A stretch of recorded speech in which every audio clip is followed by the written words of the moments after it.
Assalamualaikum warahmatullahi wabarakatuh. Alhamdulillahi rabbil alamin.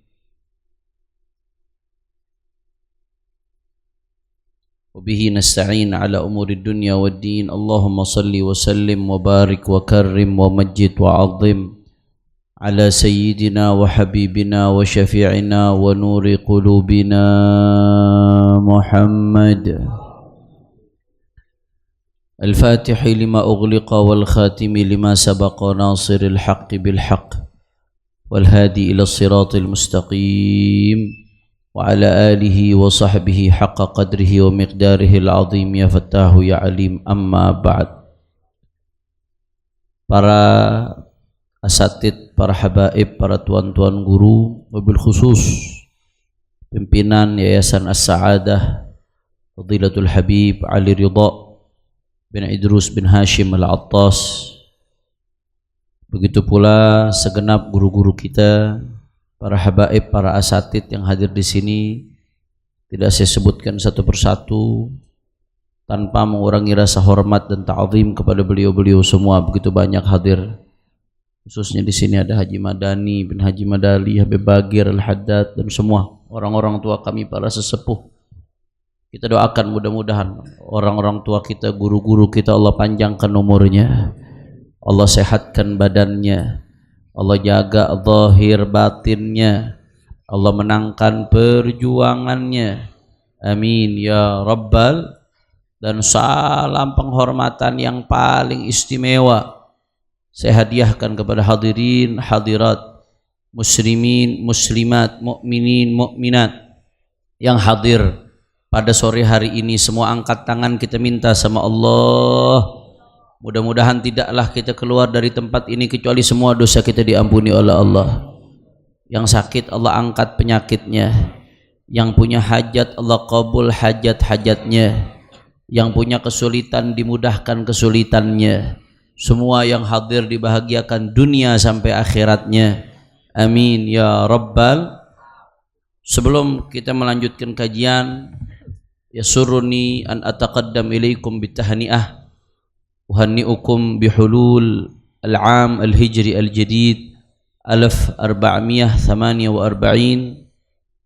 wa nas'alullah subhanahu wa ta'ala an yaj'al hadzal 'am 'am al-faraj lil muslimin wa 'am an-nasr wa 'am al-fath wa 'am al-barakah insyaallah.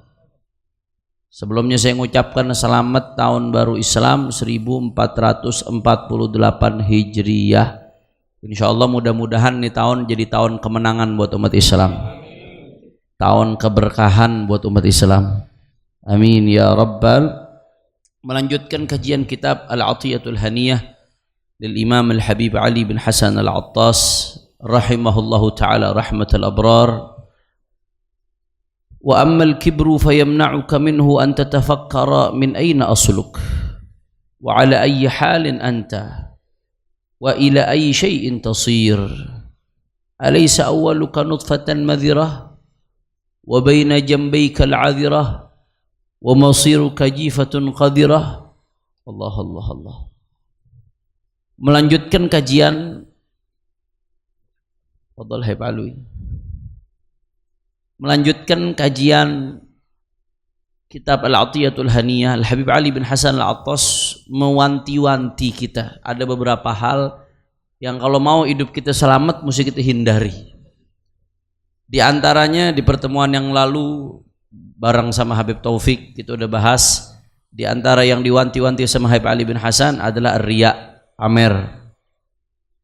Kemudian selanjutnya Habib Ali bin Hasan mengatakan di antara yang beliau wanti-wanti apa? Al-kibru, kibir, sombong, saudara. Sebelum saya masuk lebih dalam membahas tentang kibir, kita mesti tahu dulu apa sih definisi kibir. Definisi sombong itu apa?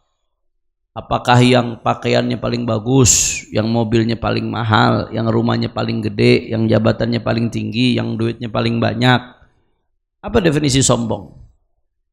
Nah, Al-Imam Al-Ghazali dalam Bidayatul Hidayah itu mendefinisikan sombong itu, kibir itu nadharul abdi ila nafsihi bi'ainil izzi wal isti'zam wa nadharuhu ila ghairihi bi'aini dhulli wal istihqar. Seseorang ngelihat dirinya besar.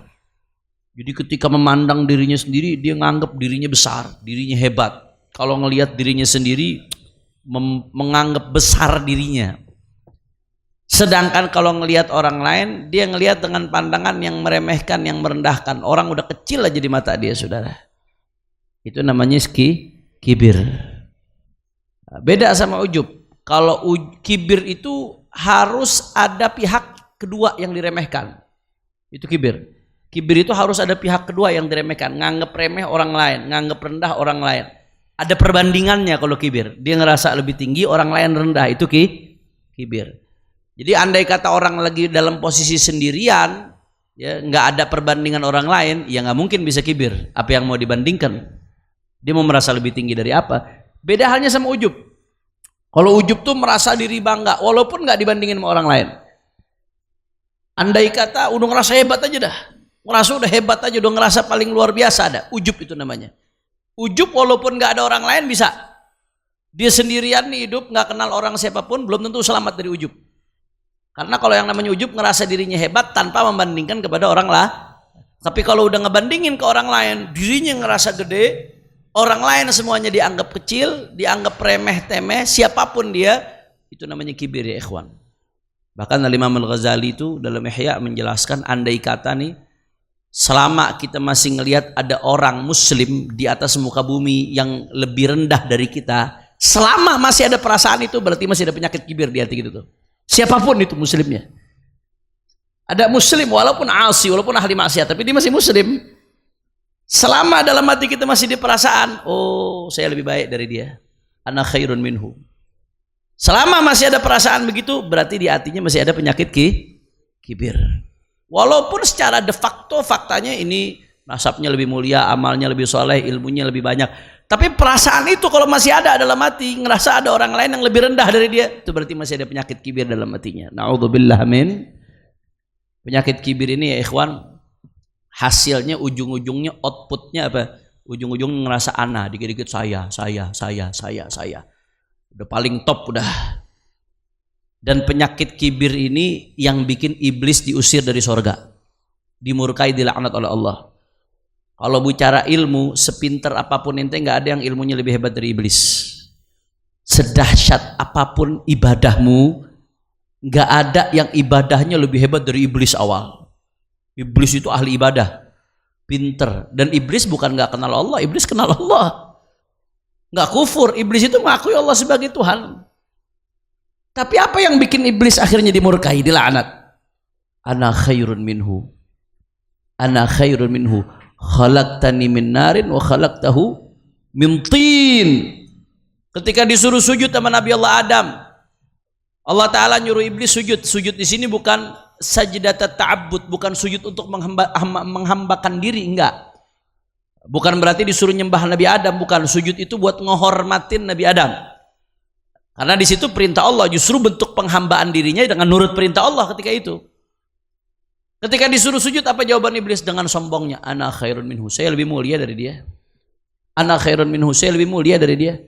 Khalaqtani min nar, ya Allah, kau ciptakan aku dari api. Wa khalaqtahu min tin, kau ciptakan dia dari tanah. Unsur api lebih mulia dari tanah, ya Allah. Dan sekarang banyak yang begitu tuh. Gara-gara urusan suku aja ngerasa dirinya paling hebat, paling besar, ngerendahin orang yang suku lain. Gara-gara urusan kelompok aja ngerasa dirinya paling hebat, ngerendahin orang yang di kelompok lain, dan seterusnya dan seterusnya. Hati-hati, itu bibit-bibit yang bikin iblis diusir dari sorga, saudara.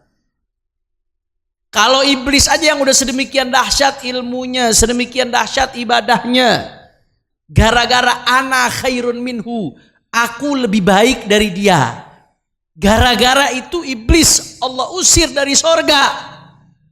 Terus bagaimana kalau tuh sifat ada dalam hati kita, saudara? Na'udzubillah min. Mudah-mudahan hati kita dibersihin sama Allah Ta'ala. Nanti Habib Ali bin Hasan bakal ngasih obatnya. Ini kan penyakit nih yang kita lagi bahas. Sekarang kita diagnosis dulu penyakitnya. Nanti belakangan Habib Ali bin Hasan bakal ngasih kita apa obatnya, supaya nggak ada perasaan seperti itu dalam hati kita, saudara. Sebelum kita masuk itu, ya, saya jadi teringat apa sih bahayanya kibir. Satu, Allah Ta'ala berfirman dalam Al-Quran, Faqala ta'ala sa'asrifu an ayatil ladzina yatakabbaruna fil ardi bighairil haqq. Pintu hidayah itu dibuka oleh Allah. Segala ciptaan yang ada di atas muka bumi ini adalah tanda-tanda kebesaran Allah. Nabi Muhammad, sholawat dikit nih. Nabi Muhammad sallallahu alaihi wasallam itu diutus sama Allah Ta'ala bawa mukjizat yang nggak bisa dibantah oleh orang kufar Quraisy, baik mukjizat berupa Al-Quran atau mukjizat yang terjadi di zaman ketika Nabi masih hidup. Itu yang orang kufar Quraisy nggak bisa bantah. Pintu hidayah dibuka, tanda-tanda kebesaran Allah tunjukin, yang seharusnya tanda-tanda kebesaran itu jadi pintu orang dapat hidayah. Tapi apa yang terjadi? Lantaran gara-gara ada sebagian orang kufar ini yang ikut Muhammad dari wong Cile, kami lebih tua dari dia, kami bangsawan lebih hebat dari dia. Yang orang-orang Yahudinya enggak, Bani Israel lebih genetiknya lebih dahsyat, harusnya nabi akhir zaman dari Bani Israel. Gara-gara ada sombong, akhirnya tanda-tanda kebesaran Allah yang begitu terang benderang harusnya diikutin malah diabaikan, saudara. Allah yang udah bilang, hati-hati, di antara orang yang bakal susah dapat petunjuk siapa? Mutakabbir, orang sombong, saudara. Kibir, sombong. Udah denger, tahu nih bener, cuman gara-gara ngerasa dirinya hebat, nggak mau ngikut. A'udzubillah min. Termasuk dalam pengajian. Ini yang bisa ngambil manfaat dari apa yang disampaikan oleh guru-guru apa? Orang yang ngerasa dirinya butuh ilmu dari guru. Tapi kalau yang ngerasa dirinya pintar duduk di pojok, yang ngajar anak kecil, anak baru kemarin, gue tahu kecilnya bagaimana. Yang begitu nggak bakal ngambil manfaat, saudara. Sa'asrifu an ayatil ladzina yatakabbaruna bighairil haqq. Allah Ta'ala mengatakan, aku akan memalingkan dari ayat-ayat tanda kebesaranku mereka yang takabbur, sombong bighairil haqq. Bukan dengan kebenaran. Makanya dalam konteks menuntut ilmu itu, al-ilmu harbun lil fatal muta'ali kasayli harbun lil makanil ali. Air itu ngalir ke tempat rendah atau tempat tinggi? Tempat rendah. Bisa nggak air ngalir ke tempat tinggi? Normal, tanpa pompa, tanpa rekayasa, bisa nggak? Tabiat air itu ngalir ke tempat rendah. Ilmu juga begitu. Kita kalau mau dapat ilmu, dapat bimbingan, dapat petunjuk di hadapan orang yang kita harapkan kita mendapat petunjuk bimbingan dari dia, jangan pernah ngerasa tinggi. Begitu ente ngerasa tinggi, ente nggak dapat apa-apa dari situ. Ditutup sama Allah Ta'ala. Sebagaimana air nggak akan mau ngalir ke tempat yang lebih tinggi, ilmu juga nggak mau ngalir ke tempat yang tinggi, saudara. Ilmu itu ngalir ke tempat yang lebih rendah. Makanya saya selalu mengingatkan kepada santri-santri, termasuk pada diri saya sendiri, waktu mondok, waktu thalabul ilm, ya, yang Habib copot dulu Habibnya. Kalau udah nyantri, yang kaya copot dulu titel anak orang kayanya. Yang anak ulama copot dulu titel anak ulamanya. Selama waktu nyantri menuntut ilmu masih ngerasa, oh saya Habib, saya kaya, guru saya dapat duit dari bapak saya, oh saya anak ulama, dan seterusnya. Selama masih ada begitu, nggak dapat apa-apa. Karena ada takabur dalam hatinya, ada kesombongan. Na'udzubillah min. Jadi di antara dampak paling bahaya kesombongan itu ujung-ujungnya nolak kebenaran. Nggak mau ngikut kepada kebenaran.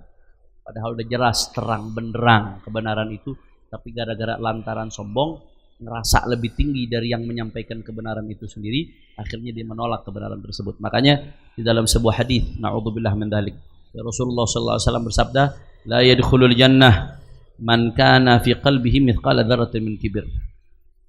Kata Rasulullah, nggak masuk surga orang yang di hatinya ada sebiji atom dari kesombongan. Beb kan muslim, Beb, masa nggak masuk surga? Katanya selama mati bawa syahadat masuk surga. Para ulama menafsirkan hadis ini aiduhulan awwalian. Orang yang mati membawa kesombongan dalam hatinya, masuk surganya nggak langsung, dicuci dulu di neraka. Ada yang mau mampir masuk surga tapi ujung-ujung nanti belakangan, dicuci dulu, nggak langsung. Dibilang yadkhulul jannah, kata ulama idkhulan awwaliyan, nggak langsung masuk surga orang yang mati, naudzubillah, bawa kesombongan dalam hati. Naudzubillah min dzalik. Ada sahabat nanya, ya Rasulullah, tentunya ya Rasulullah kami senang pakai baju bagus ya Rasulullah. Kami senang makan makanan enak ya Rasulullah. Apakah itu sombong? Apakah itu mencegah kami masuk surga ya Rasulullah? Enggak, Nabi lurusin. Al-kibru batrul haq wa ghamtun nas. Kibir itu batrul haq. Definisi kibir itu kata Rasulullah apa? Batrul haq, nolak kebenaran. Itu kibir itu. Udah jelas-jelas terang benderang, tapi gara-gara faktor A, B, C, D ditolak tuh kebenaran. Wa ghamtun nas, dan ngerendahkan orang lain, ngeremehin orang lain. Makanya ada cerita dari Sayyidina Abdullah al-Idrus al-Akbar. Ada bercandaan. Katanya kalau marga al-Idrus katanya sombong, katanya betul Habib Alwi. Katanya gitu. Bercanda itu, bercandaan katanya begitu katanya. Saking sombong katanya kalau sholat begini gitu. Lah, itu nggak benar, tuh rumor nggak benar. Kenapa? Karena saya mendapatkan pelajaran tawadhu luar biasa dari kakeknya Al-Idrus, Sayyidina Abdullah Al-Idrus Al-Akbar. Sayyidina Abdullah Al-Idrus Al-Akbar itu beliau ngasih ujian buat anaknya Sayyidina Abu Bakar bin Abdullah Al-Idrus Al-Adni, ulama besar dari Aden.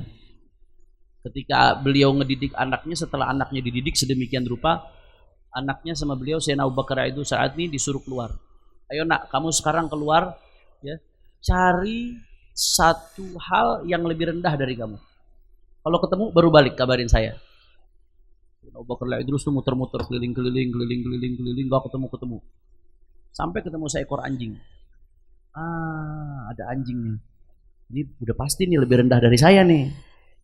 Kalau manusia belum tentu, bisa jadi amal soleh. Tapi ini ada anjing nih, ini udah pasti nih lebih rendah dari saya nih, udah pasti nih. Akhirnya udah pulang deh ke rumah abahnya. Abah, saya udah nemuin yang lebih rendah dari saya. Apa? Itu seekor anjing. Belum lulus kamu. Cari lagi keluar. Cari lagi muter-muter sampai pulang nggak bawa hasil. Abah, ya apa hasilnya? Saya nggak dapetin yang lebih rendah dari saya. Loh kok seekor anjing tadi ya? Seekor anjing tadi kalau mati nggak dihisap selesai.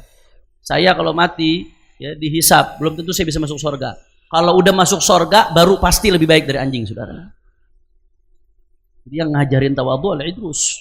Kalau ada Al-Idrus sombong nggak tahu Al-Idrus dari mana itu, saudara. Jadi pelajaran yang luar biasa, Syuf.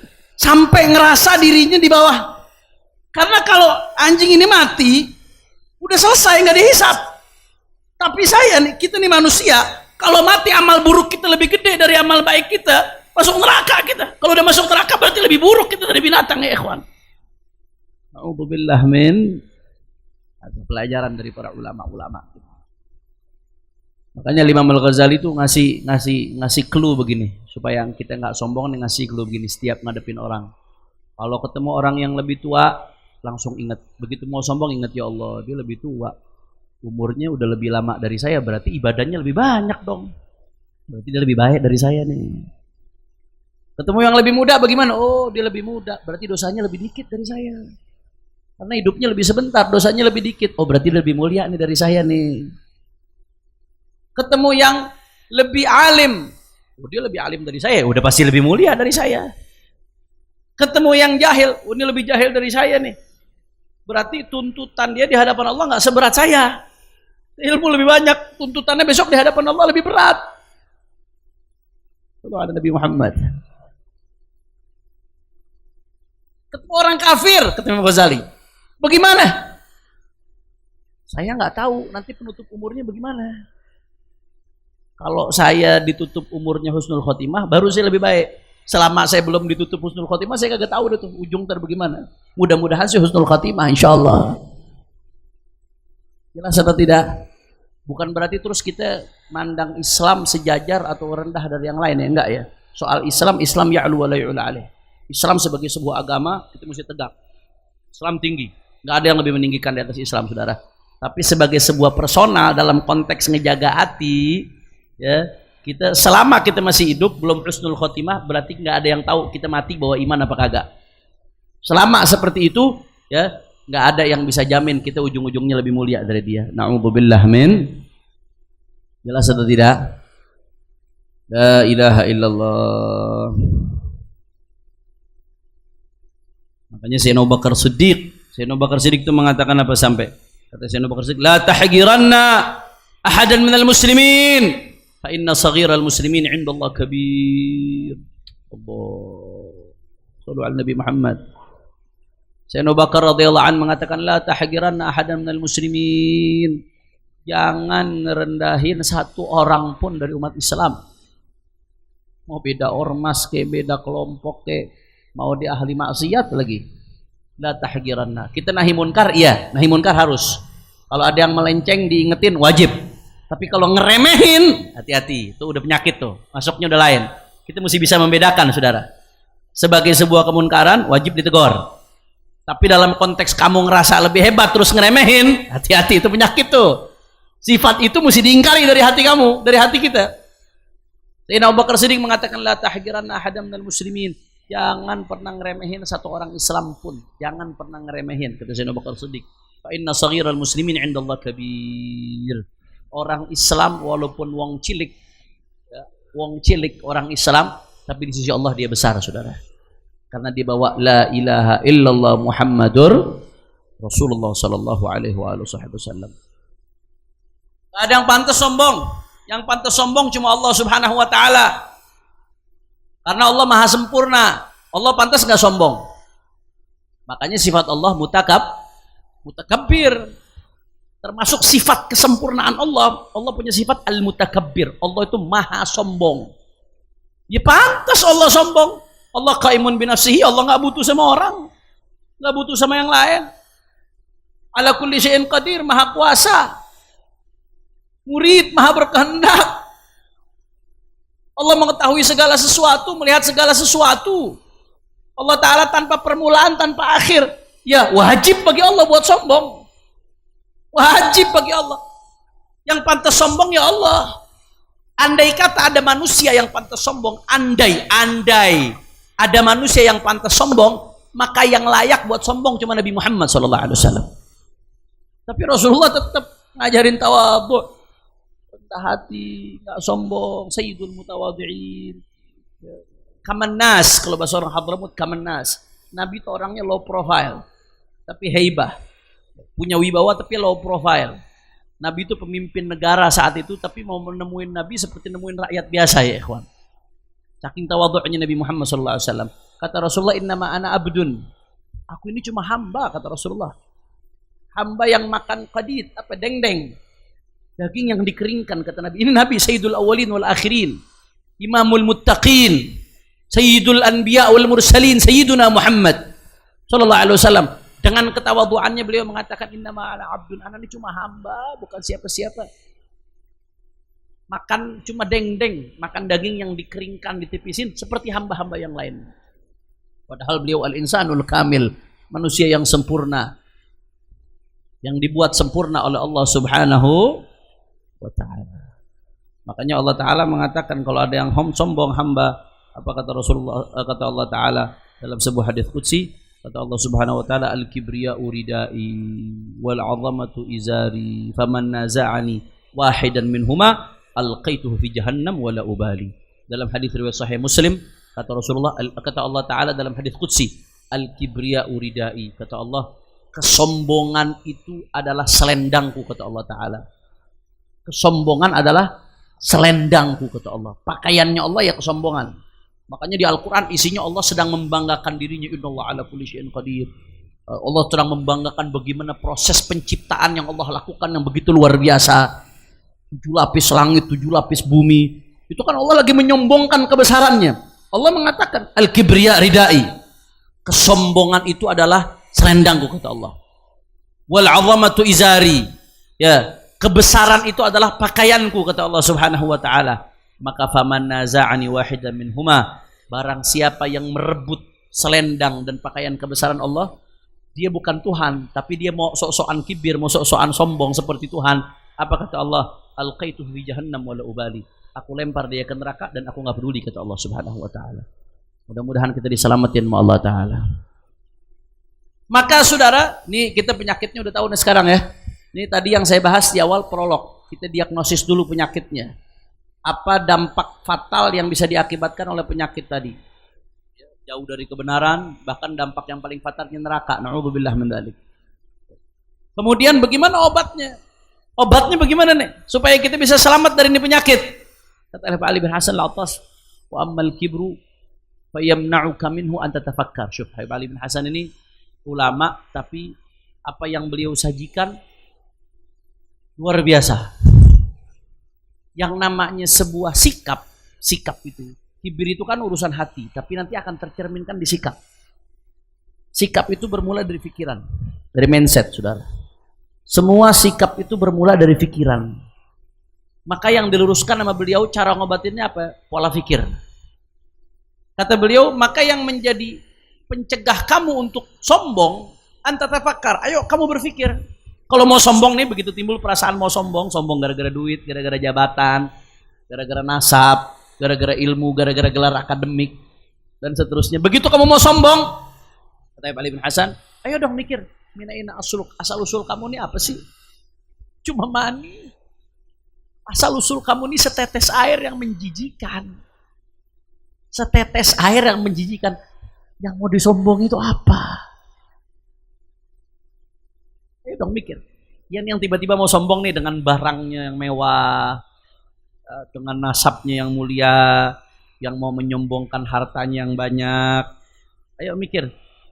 Kamu ini asal usul cuma setetes air yang hina, yang menjijikan.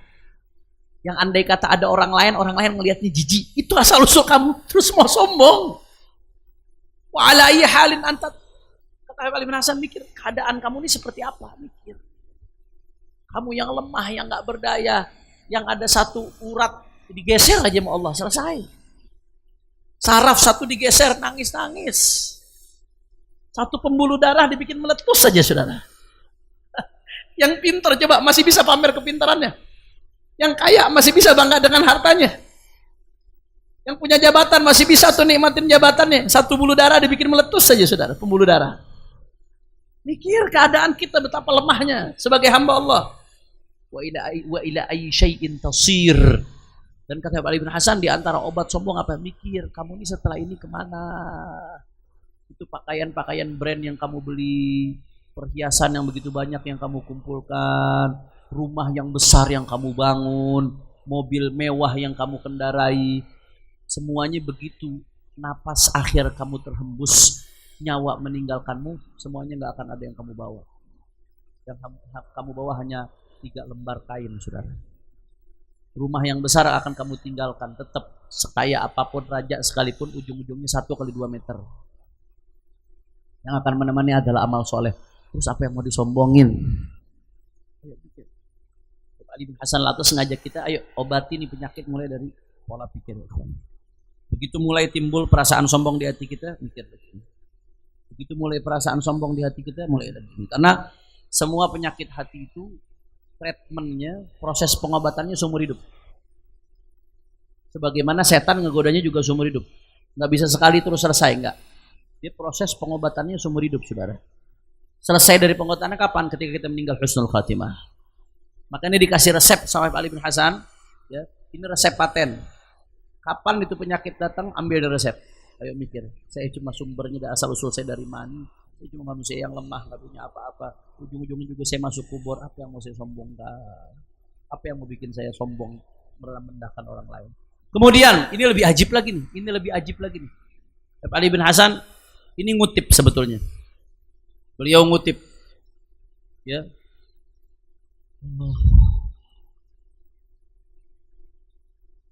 Terakhir tadi sebelumnya, wa ila asyai'in tasir, kita mesti mikir. Kita ini bakal kemana arahnya? Ini pernah disampaikan oleh Rasulullah SAW. Ini kita ingat-ingat nih sabdanya Rasulullah SAW dari An Thabit, hadis riwayat Al-Imam Ibnu Abi Dunya. An Thabit, balagana annahu qila ya Rasulullah ma'azam kibra fulan. Faqala alaysa ba'dahu al-maut? Ada yang ngadu sama Rasulullah, ya Rasulullah, itu fulan sombong banget ya Rasulullah. Ya Rasulullah, fulan sombong banget ya Rasulullah. Jawaban Nabi singkat padat, alaysa ba'dahu maut? Bukannya habis ini dia bakal mati. Jadi Nabi begitu dikeluhkan, fulan sombong ya Rasulullah, jawaban Nabi resepnya, bukannya habis ini bakal mati dia. Bukannya habis ini bakal mati. Terus apa yang mau disombongin? Bukannya habis ini bakal mati.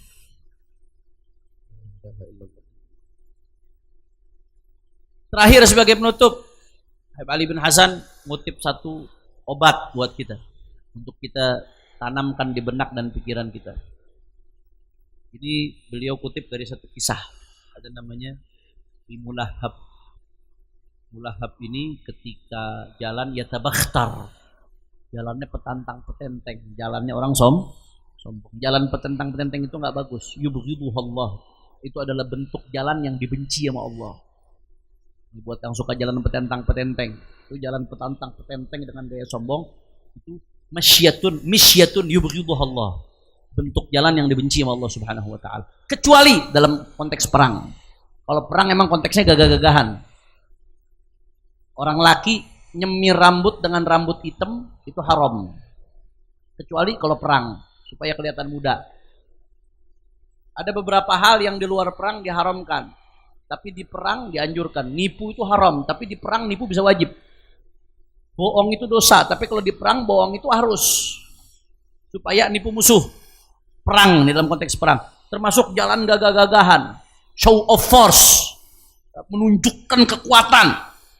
Kalau bukan konteks perang tercela, sombong, tapi dalam konteks perang itu terpuji ya ikhwan, show of force. Makanya kalau kita lihat tuh Amerika perang lawan Iran, ya mudah-mudahan Amerika bubar segera insyaallah. Sekarang katanya udah sampai kepada titik kesepakatan damai kalau nggak salah ya. Akhirnya nurut juga Amerika, kelabakan. Iran nunjukin rudal-rudalnya yang di di terowongan dia tuh, ditunjukin rudal kita masih ribuan, senjata kita masih banyak, kita kuat perang jangka panjang. Itu sombong apa kagak tuh? Sombong, tapi bagus. Lagi perang mesti begitu, mesti sombong. Jadi jalan petantang petenteng itu nggak bagus. Misyatun yubghiduhullah, bentuk jalan yang dimurkai oleh Allah, kecuali dalam konteks perang. Nah ini ada bukan lagi perang, ini mulahab, jalan petantang petenteng, kayak preman pol tangan saudara. Kerjaannya malak parkir, jalan petantang petenteng. Ini yang punya dunia, antang petenteng. Wah. Akhirnya apa katanya? Kata Mutarrif bin Abdullah, ya Abdullah, hadza misyatun yubghiduhullah wa rasuluh. Wahai hamba Allah, disebutnya hamba Allah, bukan disebut namanya mulahab. Wahai hamba Allah, namanya mulahab. Disebutnya wahai hamba Allah, biar sadar kamu ini cuma hamba. Ini model jalan begini nih, ini model jalan yang dimurkai oleh Allah dan Rasulnya. Apa jawabannya mulahab dengan sombongnya amat ta'rifuni? Lu kagak tahu siapa gua. Lu preman sini nih. Ini ada kekuasaan gua ini, kalau bahasanya begitu tuh. Lu kagak tahu siapa gua, amat ta'rif nih. Lu kagak tahu siapa gua. Lu nggak kenal siapa gua. Kadang-kadang lu nggak kenal siapa baba gua. Apa jawabannya? Bala arifuk. Saya tahu kamu. Saya tahu siapa kamu. Kamu itu awwaluka nutfatun madirah. Kamu itu cuma sosok yang perjalananmu dimulai dari sebuah air yang menjijikan. Wa akhiratuka jifatun qadirah. Dan ujung dari perjalananmu hanyalah bangkai yang bau busuk. Kamu ini mulainya dari air yang menjijikan, di ujungnya hanya bangkai yang bau busuk. Dan di tengah-tengah itu wa anta baina dzalika tahmilul adirah. Dan ketika kamu hidup pun ya dari air yang menjijikan sampai jadi bangkai yang busuk, di antara itu semasa hidup kamu jalan kemana-mana bawa kotoran di perut kamu. Kita ini kemana-mana jalan bawa kotoran di perut kita, yang tinggal nunggu keluarnya doang. Kita semua di antara kita bawa kotoran di perutnya masing-masing. Terus ente cuma manusia yang mulainya dari air mani yang menjijikan, yang akan jadi bangkai yang busuk, kemudian jalan kemana-mana bawa kotoran dalam dirinya, terus mau sombong. Kamu ini dideketin orang karena Allah tutup aja tuh bau kotoran. Ditutup dengan kulit, ditutup dengan tubuh. Kalau Allah nggak tutup tuh bau kotoran, orang juga jijik deket sama kita saudara. Terus mau sombong. I'rif nafsak, kenali dirimu ya ikhwan. Mudah-mudahan kita diselamatin oleh Allah Ta'ala. Maka nggak ada ruginya. Jadi orang yang rendah hati nggak ada ruginya. Mazdadal abdu tawadu'an illa rafa'ahu Allah. Dalam hadis disebutkan nama Nabi, tidaklah seorang hamba bertambah tawadhu' kecuali dia akan dimuliakan oleh Allah Subhanahu wa taala. Tawadhu' takun kan najmi la halin nadhirin ala safahatil ma'i wa huwa rafi'u wa la takun kadukhan ya'lu bi nafsihi ala tabaqatil jawi wa huwa wadi'u. Di dalam satu syair disebutkan indah sekali.